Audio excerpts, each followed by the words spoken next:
오늘부터 큐티인 본문이 나훔서를 이제 우리 상고하게 되었습니다. 나훔서는 아수르의 수도 니느웨의 멸망을 예언하는 말씀입니다. 자, 1절을 한번 읽어봐요. 1절을 시작. 니느웨에 대한 경고 곧 엘고스 사람 나훔의 묵시에 그리라 그랬어요. 니느웨에 대한 경고라 그랬어요. 니느웨가 앞으로 죄악으로 말미암아 멸망하게 될 것이다 라고 하는 경고의 엄중한 경고의 말씀이에요. 그리고 거기 보면 엘고스 사람 나훔의 묵시에 그리다. 묵시에 그리다. 그러니까 나훔이 어떤 뭐 공부해서 연구해서 뭐 이렇게 전하는 말이 아니라 하나님께서 계시를 주셔서 그 계시를 받아 말씀을 전하는 거다. 이런 묵시에 그리다 라는 거예요. 하나님은 우주 만물을 창조하셨고 지금도 살아계셔서 이 역사를 친히 경영하십니다. 할렐루야. 이런 하나님을 에코노미, 경륜, 하나님의 경륜이 있어요. 우리의 생사복이 다 하나님의 손안에, 역사의 흥망성쇠가 다 하나님의 손안에 있음을 믿습니다. 그 경륜을 하나님께서 사람을 불러서 계시해주는, 가르쳐주는 거예요. 다 역사가 어떻게 흥하고 망하고 어떻게 멸망시키는지 그것을 지금 나훔을 불러서 계시해 준 거예요. 니느웨가 아수르가 누가 아수르 제국이 멸망될 거라고 상상을 했겠습니까? 근데 하나님이 역사를 경영하는 하나님께서 나훔에게 지금 말씀하는 거예요. 실제 50년 후에 아수르 제국은 멸망을 당합니다. 그럼 묵시에 그리다 이런 말씀이에요. 자, 여러분 성경에서 니느웨의 아수르 제국에 관련된 성경책이 두 개가 있습니다. 오늘 나훔하고 또 뭐가 있죠? 요나서가 있습니다. 요나서와 나훔은 사실은 같은 책입니다. 같이 여러분 구약 성경을 헬라어로 번역한 성경을 70역이라고 하는 건데 거기에는 요나서하고 나훔이 붙어서 이렇게 있습니다. 그러니까 전편은 요나서고 후편은 나훔서예요. 이렇게 제가 성경 사경회 때 말씀드렸죠, 그죠? 요나훔 이렇게 외우라고. 요나훔 이렇게 요나 나훔 같이 외워야 돼. 이렇게 요나훔 그러면은 이게 금방 알 수 있어요. 왜 이렇게 하나님께서 하나님의 그 아수르 제국을 멸망시키는 경륜을 나훔에게 지금 이렇게 가르쳐 주냐면 이제 그러니까 요나서 같이 읽어야 돼. 이게 이제 요나서와 하나님이 요나서를 보면 당시 아수르 니느웨가 정말 죄악이 하늘을 치고 있었어요. 그냥 40일만 지나면 그냥 싹 쓸어버릴 만큼 악이 막 창궐했어요. 그때 하나님께서 그 민족을 불쌍히 여기셔서 요나를 불러서 멸망 직전에 너 니느웨 가서 회개를 외치라 그랬어요. 그래서 요나가 가서 40이면 이 니느웨가 다 무너진다 한마디 외쳤는데 이게 막 어린아이부터 시작해서 왕까지 막 다 짐승까지 금식을 막 다 시켜갖고 회개를 막 하는 거예요. 막 그래갖고 다 악한 길에서 돌아온 거예요. 그래서 하나님이 니느웨의 멸망을 거두시고 용서를 베풀어 주셨어요. 큰 은혜가 그 땅에 임했습니다. 그래서 하나님이 멸망을 150년간 연장시켜 준 거예요. 150년간. 그렇게 하나님의 은혜를 받았던 세대가 이제 지나가고 다음 세대들이 나타났어.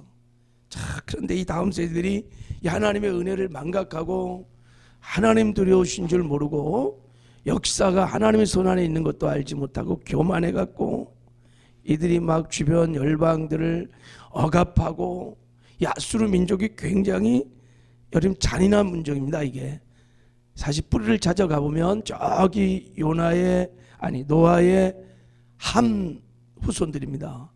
창세기 10장에 보면요 님무르라는 사람이 나와요. 이게 아주 악한 사냥꾼이라고 그럽니다. 그러니까 잔인한 민족이에요. 그들이 니느웨 성을 건설했다고 창세기 10장에 나와 있습니다. 그래갖고 이 포악이 막 아주 잔인무도한 이 제국입니다. 그런데다가 이 제국이 하나님의 선민인 이스라엘을 괴롭혔어요. 아수르가 북이스라엘도 멸망시켰고 남유다도 계속 막 공격해서 약탈하고 죽이고 억압하고 막. 그래서 하나님께서 도무지 이 민족을 그냥 둘 수 없어서 나훔 선지자를 부른 거예요. 그래서 이제 너희들 곧 멸망한다. 회개하라. 그런데 회개를 안 하는 거예요.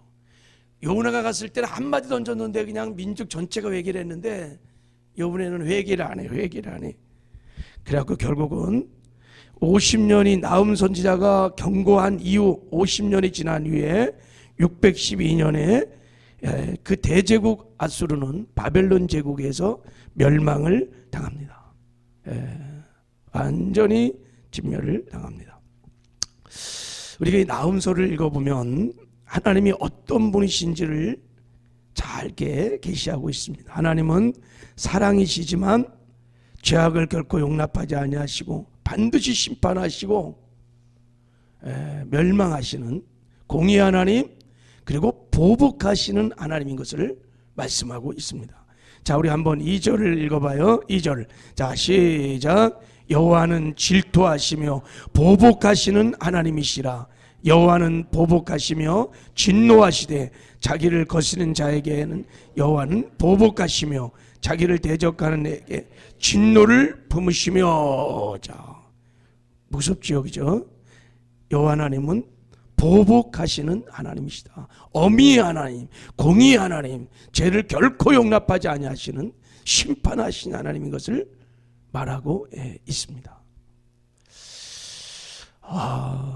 우리 요나서와 나훔을 이렇게 동시에 읽어보면요, 저는 늘 그런 생각이 납니다. 두 얼굴의 사나이가 생각이 나요. 옛날에 TV 드라마에 두 얼굴의 사나이가 있었어요.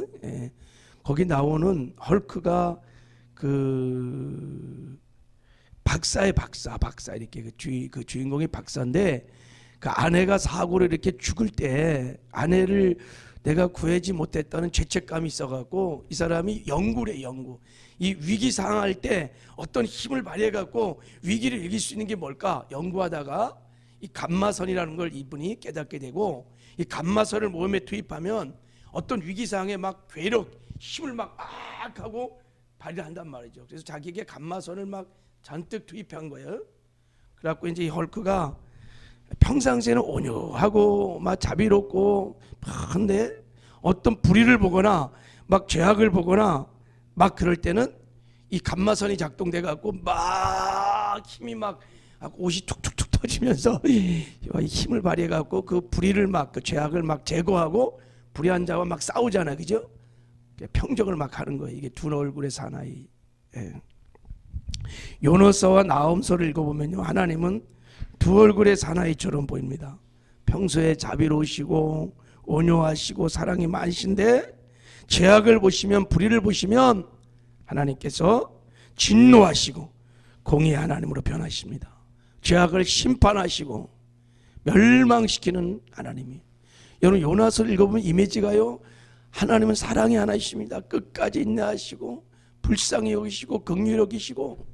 근데 나훔서를 이제 읽어보면요, 하나님 악의와 불의 앞에서 막 책칙을 지어 분노하시는 막 파도처럼 막 일어나셔서 막 심판하시는 공의 하나님이, 그 사랑의 하나님이 공의 하나님으로 확 변해서 이런 모습이 나옵니다. 이렇게. 여러분 우리가 신앙생활 할 때 하나님을 잘 아셔야 합니다. 하나님은 사랑의 하나님이심 동시에 공의의 하나님이십니다. 하나님은 한없이 긍휼하시고 자비로우신 하나님이면서 거룩한 분노를 가지시고 보복하시는 하나님인 것을 우리가 알아야 합니다. 하나님은 인자하시며 동시에 어미하신 하나님이십니다. 그래서 성경에 보면 인자와 어미의 좁은 길에 생명길이 있다 그러는 거예요. 우리가 이 하나님을 잘 아시죠. 어떤 분들은 하나님은 사랑의 하나님이요, 사랑의 하나님. 그래갖고 여러분 사랑의 하나님 쪽에 막 치중해갖고 은혜주의에 편리주의에 다 빠져갖고 하나님 무서운 줄도 모르고 맨날 가나이처럼 신앙한 사람이 있어요. 이 잘못된 거예요, 잘못된 거예요. 어떤 분들은 어미 하나님, 공의 하나님 쪽에 너무 치중해갖고 이게 그냥 자유함이 없는 거예요. 그냥 하나님이 언제나 뭐 좀만 잘못하면 그냥 심판하고 인과응보식으로 그렇게 신앙생활하는 사람이 있어요. 여러분이 사랑과 공의의 좁은 길, 그 사이에 좁은 길에 생명의 좁은 길인 줄 믿습니다.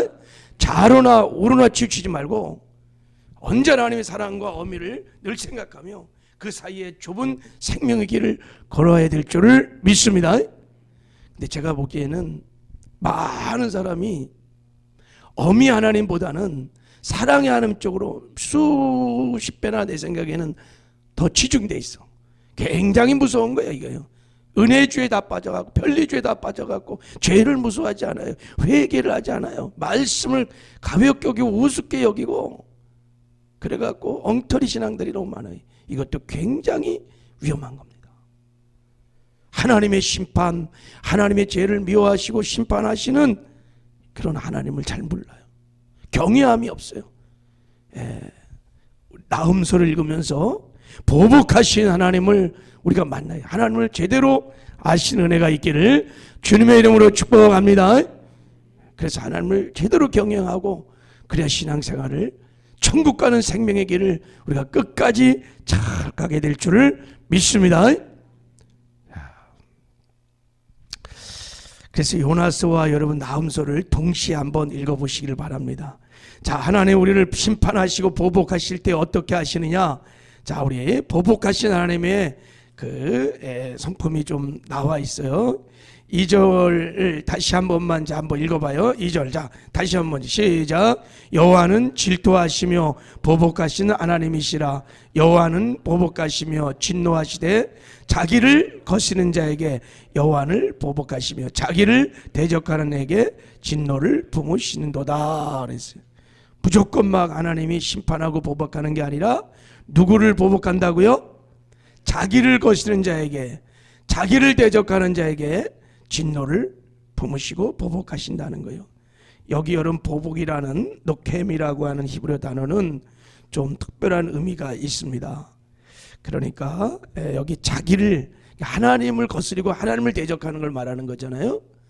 이때 하나님을 사랑하는 백성들, 하나님을 사랑하는 백성들이 잘못하고 또 하나님 앞에 불의를 저지를 때도 심판한다는 의미도 있지만, 그런 것도 있지만 하나님을 사랑하는 백성들을 거스리고 대적할 때 하나님은 보복하신다 이런 뜻이에요. 자기, 그러니까 니느웨가 여러분 하나님께 직접 뭐 대적하고 뭐 그런 게 아니에요. 누구를 대적했어요? 하나님의 선민은 이스라엘을 침략하고 약탈하고 죽이고 다 그랬단 말이죠. 하나님 그것을 반드시 기억하고 회개하지 않으면 다 심판하십니다. 구약을 읽어보면요, 하나님이 유다와 이스라엘을 심판하기 전에 언제나 열방들을 다 심판하십니다. 왜 그런지 아세요? 그 열방들이 다 선민은 이스라엘을 건드린 거예요. 대적하고 약탈하고 다 하나님이 기억하시고 심판을 하십니다. 에스더 여러분, 하만이 사람이 나오는데 모르드게에게 자기에게 절하지 않는다고, 모르드게가 자기를 절하지 않는다, 유대인들을 완전히 멸살시키려는 계획을 세워요. 그런데 쥐가요, 모르드게가 잡으려고 했던 거기 꼭대기에 나무에 자기가 달려 죽지요. 여러분, 유대인들을 건드리는 것은 하나님을 건드리는 것이요. 그래서 하나님께서 완전히 진멸하시는 이런 일들이 굉장히 많이 있습니다. 교회를 건드리면 하나님께서 보복하신다는 이런 의미를 갖고 있어요. 하나님이 당신의 백성들을 지키시고 보호하시는 줄 믿습니다.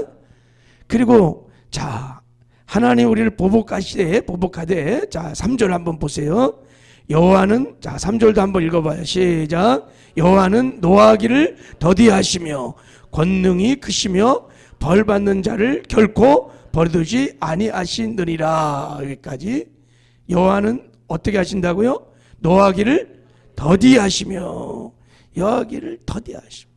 사람의 진노와 분노와 다른 게 하나님과 달라요. 하나님 달라요. 사람은 그냥 바로 그냥 막 그냥 분노하고 막 진노하고 그러죠. 하나님은 노하기를 더디하십니다. 요나가 니느웨에 가서 막 회개를 외쳐서 다 하나님께 다 그들이 돌아왔습니다. 그리고 그들이 하나님의 은혜를 망각하고 또 우상 숭배하고 죄악을 막 폭력을 막 열방 주변에다가 막 쏟아부었을 때 하나님이 150년을 기다렸어요. 150년을 인내하고 참으시고, 그리고 나음 선자 보내갖고 또 회개하게 하셨습니다. 바로 심판한 게 아니에요. 바로 보복한 게 아니에요. 또 50년을 기다렸어요. 그래도 안 돌아오니까 50년 후에 612년에 앗수르를 바빌론에 일으켜갖고 탁 심판을 하십니다. 하나님은 노하기를 더디하시는 하나님이신 것을 믿으시기 바랍니다. 그래서 시편 103편 8절에 보면 여호와는 긍휼이 많으시고 은혜로우시며 노하기를 더디하시고 인자하심이 풍부하시도다 그랬어요. 이게 다윗이 직접 경험하고 고백한 겁니다. 다윗이 죄를 질 때마다 그때마다 하나님 막 즉각 심판했으면 다윗은 없었어요. 하나님이 끝까지 인내하시고 기다리시고 노하기를 더디하심으로 회개의 기회를 줘갖고 회개하여 다시 사망께서 돌아와 회복되는 은혜가 있었던 것입니다. 하나님은 진노하시고 심판하시는 목적이 죽이려고 하는 것이 아닙니다. 회개하고 돌이켜 살리려고 하시는 거기 때문에 노하기를 더디하시는 줄 믿습니다. 자, 그리고 하나님은, 자, 우리 한 가지 더 7절을 한번 읽어보겠습니다. 7절. 자, 시작. 여호와는 선하시며 환난 날에 그가 자기에게 피하는 자들을 아시느니라 그랬어요. 하나님은 심판 중에라도 선하심으로 정말 하나님을 의지하고 하나님께 돌이키고 하나님께 피하는 자들을 구원해 주십니다. 건져 주십니다, 여러분. 이제 11절 이후를 쭉 보면은 앗수르가 막 남유다에 막 공격해 들어왔을 때 히스기야 왕 때 막 들어왔어요. 악이 막 앗수르 군대가 막 들어와서 막 랍사게가 막 히스기야 왕을 조롱하고 막 남유다 백성을 막 위협하고 그럴 때 히스기야가 다 그 환난 중에 하나님께 나가잖아요. 다 나가서 하나님께 막 기도하고 금식하고 기도해요. 그때 하나님께서 그 어려운 환난 중에 히스기야와 남유다를 건져주죠. 18만 5천 앗수르군을 그냥 하나님이 천군 천사를 보내갖고 그냥 한밤에 그냥 한 방에 그냥 다 날려보내잖아요. 그래서 환난 중에 구원해 주시는 거예요. 여러분, 어려운 가운데 우리가 하나님에 의지하고 하나님께 살려달라고 고백하고 하나님을 붙들면 하나님은 환난 중에 우리를 구원해 주시는 분이십니다. 심판 중이라도 하나님께 자비와 긍휼을 구하고 하나님께 나가면 구원해 주십니다. 여러분, 이런 하나님을 잘 알고 하나님을 제대로 잘 섬겨서 생명의 이 좁은 길을 걷는 저와 여러분 되기를 주님의 이름으로 축복합니다. 하나님 아버지 감사합니다. 우리가 나음서를 읽으면서 하나님은 죄악을 깨닫고 회개하고 돌이키면 언제나 우리를 용서하십시오. 끝까지 죄악의 길을 걸을 때는 심판하시고 보복하시는 하나님인 것을 깨닫게 되었습니다. 하나님, 우리가 하나님 말씀을 거역하고 죄악의 길을 갈 때마다 하나님 우리를 경고하여 주시옵시고 우리를 책망하여 주셔서 우리가 그때마다 회개하고 사망의 길에서 돌이키는 역사들이 있게 주시옵소서. 늘 하나님의 긍휼과 자비를 구하게 하여 주시옵시고 그래서 사망의 길을 걷지 않게 하시고 생명의 좁은 길을 걷게 하여 주시옵소서. 늘 하나님의 은혜로 긍휼하심으로 살아가는 우리 모두가 될 수 있도록 축복하여 주시옵소서. 예수님의 이름으로 기도했습니다.